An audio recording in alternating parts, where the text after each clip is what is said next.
Hello hi friends, आमर blogging channel को आपण मानकु स्वागत। तो चलतु फ्रेंड्स, आज वीडियोटी स्टार्ट करवा। आमे सजबाज हे बाहरी पड़ीचु पाताली श्रीक्षेत्र जीवा पई।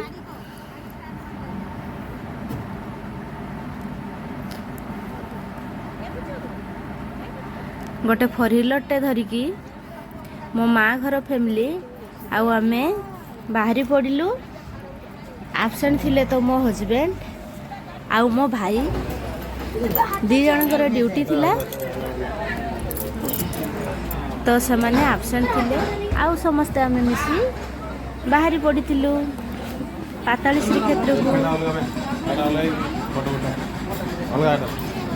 तो सांग माने ए पाताली श्रीक्षेत्र मो आगरु थरे भी जाइथिली 4 वर्ष आगरु। मो सानो भाई कही पाताली श्रीक्षेत्र बुली जावाई। आमे भी मो दी भाई भाउज आउ मो पिला माने मिसिक जाइथिलु, किंतु सेतेबेला मो वीडियो करनथिली। एबे तो वीडियो करथि, तेणु करी मो तृप्ति एबे जो जाइथिली वीडियो करथि।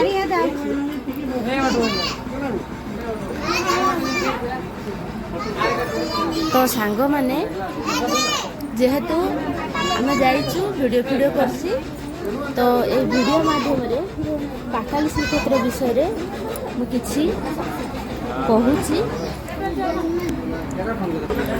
ए पाताली श्रीक्षेत्र आम पश्चिम ओडिशार सुवर्णपुर जिला हाँ टिके रुह जहाँ को आमे केन आड़े जी सोनपुर बोली जानू।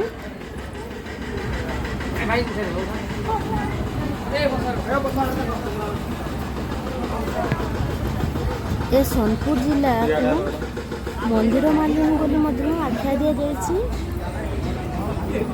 सही सोनपुर जिले में अवस्थित पाताल श्रीक्षेत्र अर्थात पाताली श्रीक्षेत्र, ଯେଉଁଠାରେ कि प्रभु 144 वर्ष पाताली ही रही। यही मंदिर को नहीं अनेक किंवदंती तथा ऐतिहासिक तथ्य रही। पाताली श्रीक्षेत्र जगन्नाथ संस्कृतिर अन्य पीठ, ଯେଉଁଠାରେ कि महाप्रभु 144 वर्ष अवस्थान करथिले एवं गुप्त लीला करथिले। भगवानଙ୍କର एपरी पाताली हेबार मुख्य कारण थिला सेतेबेले उत्कल को बाह्य शत्रु मानकर आक्रमण हेउथिला। एही कहानीटी हेउछि 319 रु 323 ख्रीष्टाब्दर कथा। एही समय रे कामोज वंशर आरब सेनापति रक्तबाहु जे कि धन संपत्ति लोभरे श्रीक्षेत्र को लुटिबा पई समुद्र पथरे बा समुद्र मार्गरे आक्रमण करथिले। से कौनसी दूतंक ठारू खबर पाइथिले जे श्रीक्षेत्र मंदिरर रत्न भंडार रे अनेक सोना रूपा गहना गच्छित होई रहिछि। सुवर्ण सुजोगर अपेक्षा करी से समुद्र पथरे आसी श्रीक्षेत्र को आक्रमण करने को आसी थाए। सेतेबेले उत्कलर राजा थिले सोहन देव बा सुभाकर देव। रक्तबाहुर आक्रमण समय प्रभुंकर विग्रह मानंकु सेवक एवं सेना मानंकर साहाଯ୍ୟ रे महानदी मार्ग रे सेमाने डंगारे प्रभु श्री जगन्नाथ बलभद्र और माँ सुभद्रा को डंगा माध्यम रे महानदी बाट दे सोनपुर को आनिथिले। जेतेबेले महानदी बाट दे घंच जंगल रास्ता दे सोनपुर को आसिले, प्रथमे सेमाने खोला मंडप रे प्रभु को आश्रय दे रही थिले। सेही खोला स्थान रे नाम होछि सेही खोला स्थानर नाम होछि सुधालिप्त मंडप, जेउ जागारे कि भगवान रही थिले 44 वर्ष। एमिति अनेक वर्ष परे जेतेबेले पुणी थरे सेही कामोज वंशर सेनापति माने आक्रमण करिवार आशंका उत्कलर राजा सोहन देव अर्थात सौभाकर पाइले। पुणी तरे प्रभु को त्रिकुट पहाड़ कोट समले थाए 49 वर्ष पर्यंत प्रभु को पुणी थरे रखा जाइथिला। सर्वमोट प्रभु को 144 वर्ष पर्यंत पाताली करी रखा जाइथिला एवं पाताली करी प्रभु गुप्त लीला मध्य करथिले। एही पाताली श्रीक्षेत्र रे रहिछि माधव गुंफा, ରାଣୀ ଗୁମ୍ଫା ଏବଂ ଜଗନ୍ନାଥ ଗୁମ୍ଫା ଏମିତି 128 ଗୁମ୍ଫା ପାତାଳି ଶ୍ରୀକ୍ଷେତ୍ରରେ ରହିଛି। ପରେ ଶୈବବଂଶର ରାଜା ଯଯାତି କେଶରୀ ଭଗବାନଙ୍କର ବିଗ୍ରହମାନଙ୍କୁ ଉଦ୍ଧାର କରି ନବକଳେବର ପଦ୍ଧତିରେ ପ୍ରଭୁଙ୍କ ବିଗ୍ରହକୁ ଆଣି ପୁରୀ ଶ୍ରୀକ୍ଷେତ୍ରରେ ପ୍ରଭୁଙ୍କୁ ବିଗ୍ରହ ସ୍ଥାପନ କରି ପୂଜାର୍ଚ୍ଚନା ଆରମ୍ଭ କରିଥିଲେ। ସେହି ଦିନଠାରୁ ନବକଳେବରର ଆରମ୍ଭ ହୋଇଛି ବୋଲି କିମ୍ବଦନ୍ତୀରେ ତଥା ମାଦଳ ପାଞ୍ଜିରେ ବର୍ଣ୍ଣିତ ହୋଇ ରହିଛି। ଏହିପରି ଭାବରେ 144 ବର୍ଷ ପର୍ଯ୍ୟନ୍ତ ପ୍ରଭୁ ଶ୍ରୀ ଜଗନ୍ନାଥ ପାତାଳି ଶ୍ରୀକ୍ଷେତ୍ର ଅର୍ଥାତ୍ ସୋନପୁର ଜିଲ୍ଲାରେ 144 ବର୍ଷ ଗୁପ୍ତଲୀଳା କରିଥିଲେ।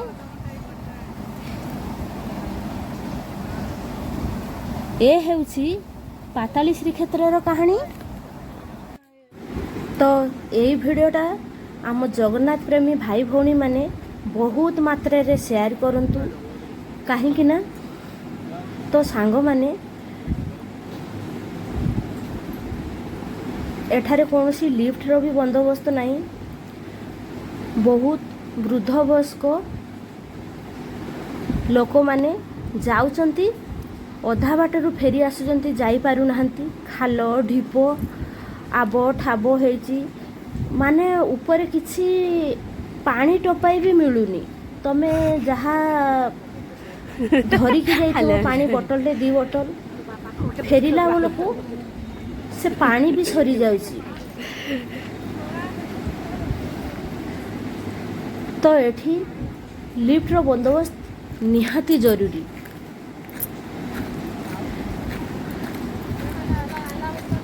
ତଳେ କାମ ହେଉଛି, କିନ୍ତୁ ଲିଫ୍ଟର କାମ ହେଉଛି ନା ନାଇଁ ମୁଁ ଜାଣିନି, ଲେକିନ କାମ ଚାଲିଛି ତଳେ।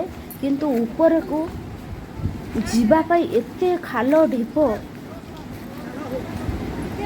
ମାନେ ଜଣେ ଇଚ୍ଛା ଥିଲେ ବି ଯାଇପାରିବ ନାହିଁ, ଏଇ ଟାଇପ୍ର ହେଇଛି। ତ ସେ କହନ୍ତି ନାହିଁ କି ଭକ୍ତିର ଭଗବାନ, ଭକ୍ତି ବଳରେ ଆମେ ବି ବହୁତ କଷ୍ଟରେ ଯାଇଥିଲୁ। ମୁଁ ଆଗରୁ 3 ବର୍ଷ ଆଗରୁ ଯାଇଥିଲି, କିନ୍ତୁ ସେ ସମୟରେ ମୁଁ ଭିଡ଼ିଓ କରୁନଥିଲି। ଏବେ ତ ମୁଁ ଭିଡ଼ିଓ କରୁଛି, ତେଣୁକରି ମୁଁ ଭିଡ଼ିଓ କରିକି ଆଣିଛି।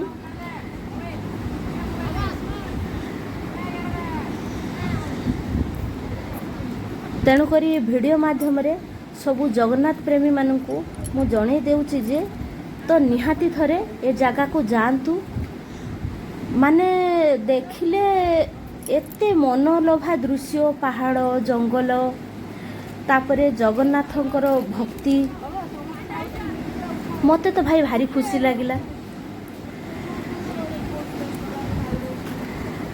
ତ ଆମେ ବି ଯାଇକି ଜଗନ୍ନାଥଙ୍କୁ ଦର୍ଶନ କରିକି ଫେରିଲା ସମୟରେ ସେଇ ପାହାଡ଼ ପର୍ବତରେ ଆମେ ଫଟୋ ଉଠେଇଲୁ, ଏମିତି ଏନ୍ଜୟ କଲୁ। ଆଉ ତଳେ ମଧ୍ୟ ଓହ୍ଲାଇଲା ପରେ ଭୋଜନର ବି ବ୍ୟବସ୍ଥା ଅଛି, କିଛି ଅସୁବିଧା ନାହିଁ। ଲେକିନ ଯିବାଟା ବହୁତ କଷ୍ଟ। ଲିଫ୍ଟର ଟିକେ ବନ୍ଦୋବସ୍ତ ହେଲେ ବହୁତ ଭଲ ହୁଅନ୍ତା। ତ ସାଙ୍ଗମାନେ ଏଇଟା ଥିଲା ମୋର ଆନ୍ତରିକ କଥା, କେହି ଦେହକୁ ନେବେନି। ଭୁଲ ଥିଲେ ବା ତ୍ରୁଟି ଥିଲେ କ୍ଷମା କରିବେ। ତ ସାଙ୍ଗମାନେ ଭିଡ଼ିଓଟି ଭଲ ଲାଗିଲେ ଲାଇକ୍ କରିବେ, କମେଣ୍ଟ କରିବେ, ଆଉ ଆମ ଚ୍ୟାନେଲକୁ ସବସ୍କ୍ରାଇବ୍ କରିବେ। ଶେଷ ନାଇଁ ଲାଗେ ଇହାଦେ। ଜୟ ଜଗନ୍ନାଥ।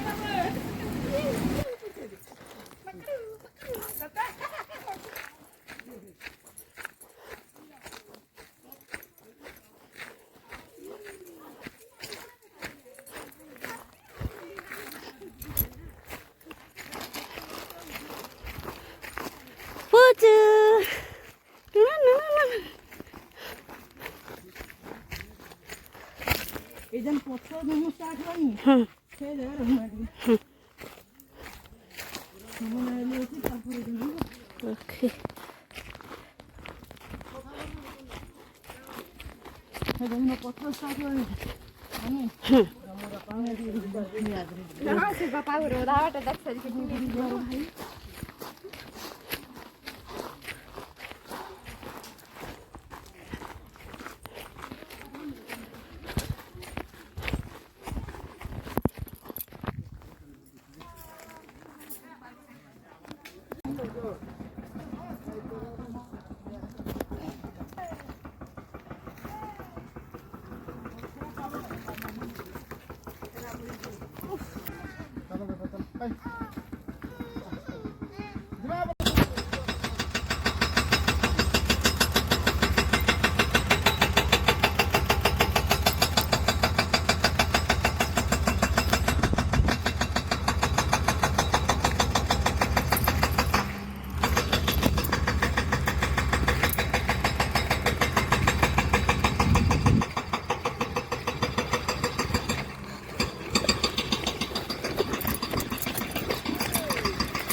गाडी जायची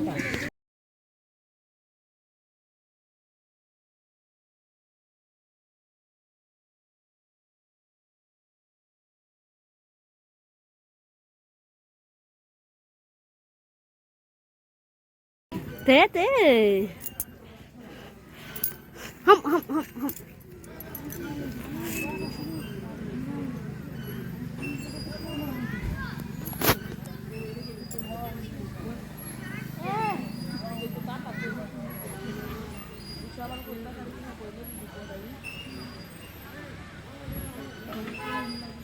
ए बुझू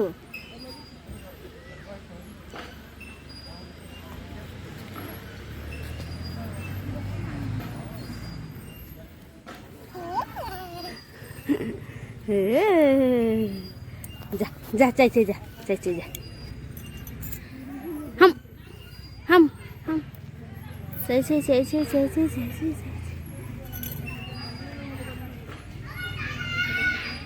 आ चाहिए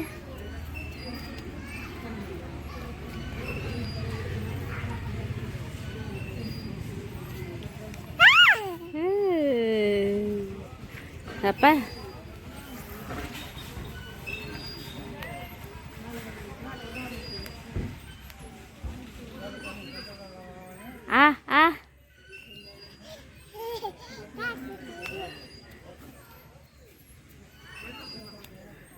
Ba.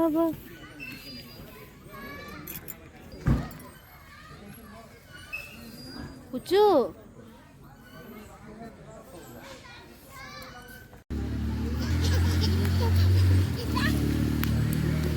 Tunggu.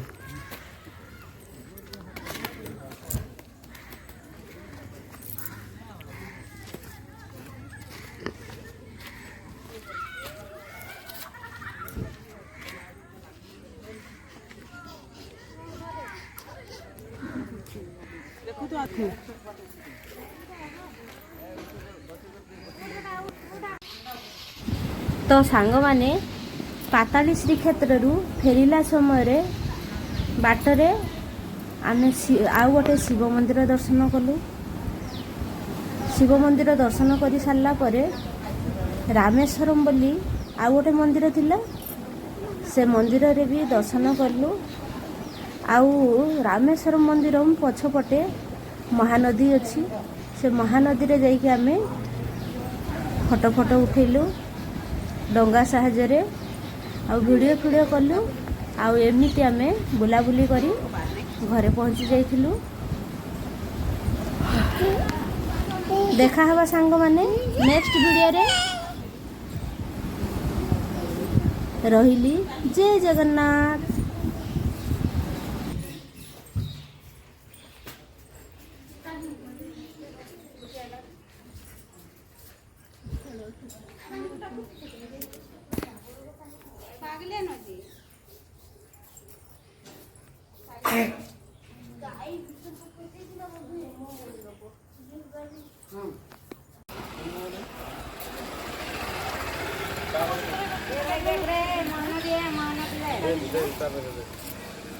पानी देता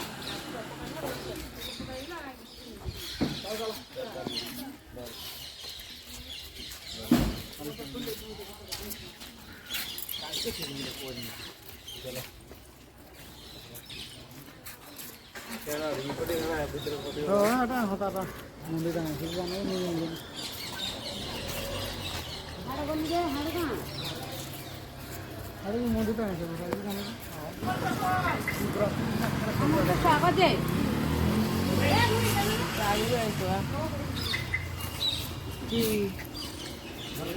स्वागत है हमार स्वागत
बिंदु मोर पुआ जे तो नछे तो है ना ये पता बिंदु तो धर के है छमने पड़ी ले जीवे सुनो छमने ये तो मैं जानी जो हेनु भाई मारा के बुडी ना जैसी जानी जो हेनु बुडी का अपना सेना मोर पर इनो बुडी वाला खाए पत्र ना तो काहे तब काहे ना छमने दे सास के दिन नहीं केंता तो पारी रही पास मुई ना मुई पत्र ना पत्र दे पाई के पत्र ना पत्र मुई भी दे हां नो बंधना दूसरा नहीं तो वैसे साथ दे दिया लोग ये देखी जे वाटा आवी न देखा दीजिए ना तो नदिया का जाके अब तो दबाओ जन मैट्रिक परीक्षा देला सेपट जायथनु पूरा झियो माने डंगारा बसी देला हम पढ़ी पढ़ी काय पले गले हे दादा मैंने सब उठा ले तो जाएगी चल आखिर बसला वाला फोटो टेक चला राती जाना ये स्वागत कर डाको रखो पानी बाउंस रखो पानी के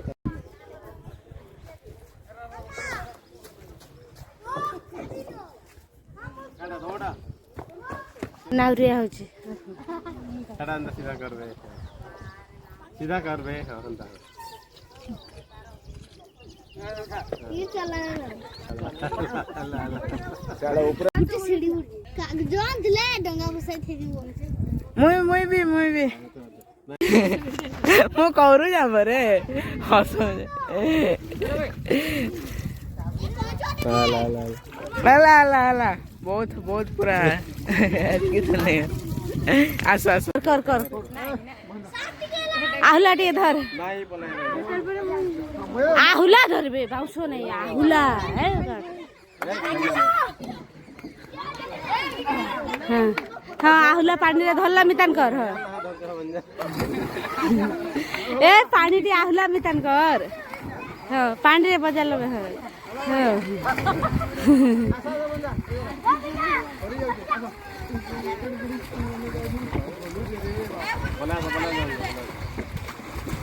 धीरे धीरे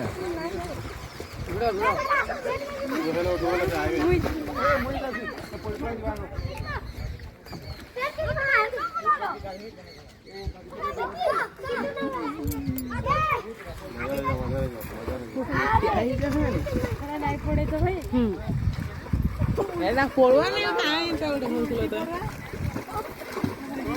ଫଟୋ ଉଠାଏ